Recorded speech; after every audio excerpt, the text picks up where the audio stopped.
Time for JesterEngine.com's Daily Tech Rundown. Big headline. To start, TikTok and ByteDance just signed binding agreements with an American-led investor group to create a U.S. joint venture.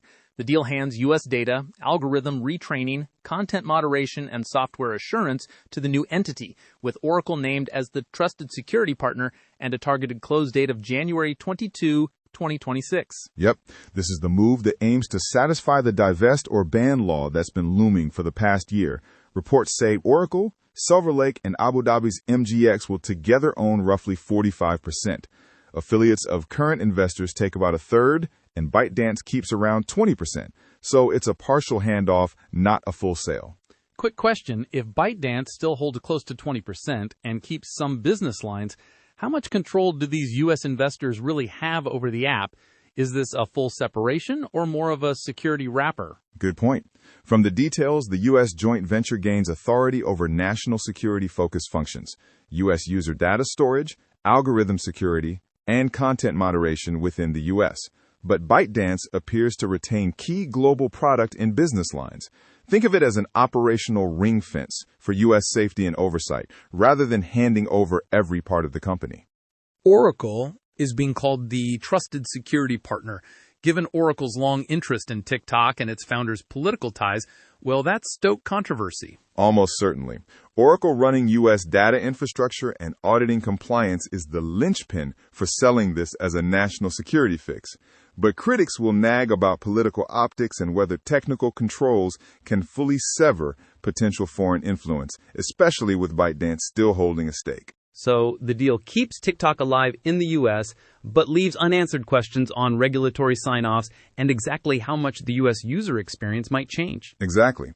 Closing next January is the headline, but expect scrutiny on implementation details, oversight rules, and whether the board's U.S. majority translates to meaningful independence. Switching gears to cybersecurity, ministers confirmed the UK Foreign, Commonwealth and Development Office was hacked back in October. Officials say government data was accessed and investigations are ongoing. The government's saying they're fairly confident personal data of individuals wasn't compromised, but media reports suggest thousands of confidential documents may have been taken. Attribution is murky. Some outlets point fingers at a China-linked group named in reporting, but ministers say it's not clear who did it. When attribution is uncertain, how should policymakers and the public react? Panic button or measured response? Measured but urgent. You don't want knee-jerk diplomatic escalation without good evidence. At the same time, urgent remediation, patching, containment, and a full forensic review are essential. This is a good reminder that even top diplomatic bodies are high-value targets. Defensive posture, zero-trust architectures, and regular red team exercises matter. Any immediate practical steps the FCDO should take we haven't already heard about? Publicly, they'll want to shore up access controls, rotate credentials, harden remote access, and selectively reclassify or reissue sensitive material. Privately, they'll work through intelligence partners to better understand tactics, techniques, and procedures, and to assess any long-term diplomatic fallout.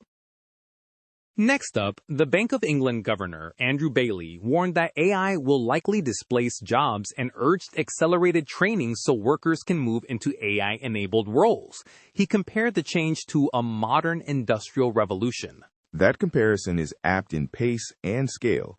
Bailey said AI's economic upside is pretty substantial, but stressed we need big reskilling efforts. Experts warn layoffs could happen faster than new jobs appear, which is the real social risk.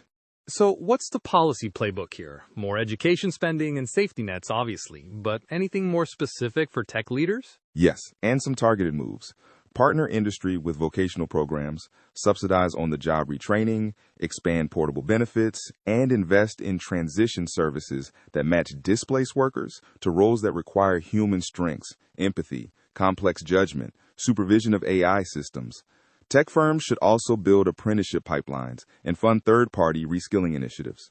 Sounds like we're upgrading from train and pray to coordinated national programs. Less prayer, more measurable transitions. Exactly. And quick pilots that tie reskilling to real hires will prove what works.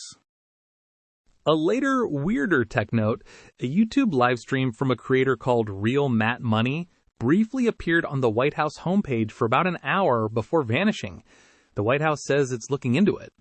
The streamer himself was surprised and joked he'd dress nicer if he'd known. People immediately asked whether this was a hack or a mistaken post. Either way, it's a giant red flag for content control and site workflows on government properties. It's funny until you remember the other security mishaps that have been in the headlines.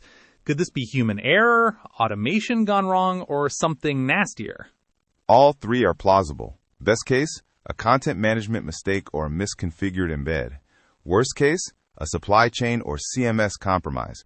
Investigators will check logs, deployment pipelines, and who had privileges to publish live content. Either way, the optics demand a quick, clear explanation. Closing with an automotive tech note, Ford is recalling about 273,000 electric and hybrid vehicles in the U.S. because an integrated park module may fail to lock the transmission into park, creating a rollaway risk. Ford says owners will get a free park module software update to fix the issue. The recall covers some 2022-2026 F-150 Lightning, 2024 to 2026 Mach-E, and 2025-2026 Maverick models. Another reminder that software is a safety system now. Are automakers generally getting better at over-the-air fixes, or does this amplify risk? Both. Over-the-air updates let manufacturers fix issues quickly without physical recalls, which is huge. But it also raises expectations and liability for rigorous software QA and monitoring. Consumers and regulators rightly expect transparency, fast patches, and clear instructions for owners. All right, packed 5 minutes. Thanks for the context, the nuance, and the occasional dry joke. My pleasure. Tune in next time when we debate whether your toaster's next firmware upgrade will unionize your appliances. Happy holidays and patch responsibly. The preceding audio summary was created at jesterengine.com, where you can find the original sources.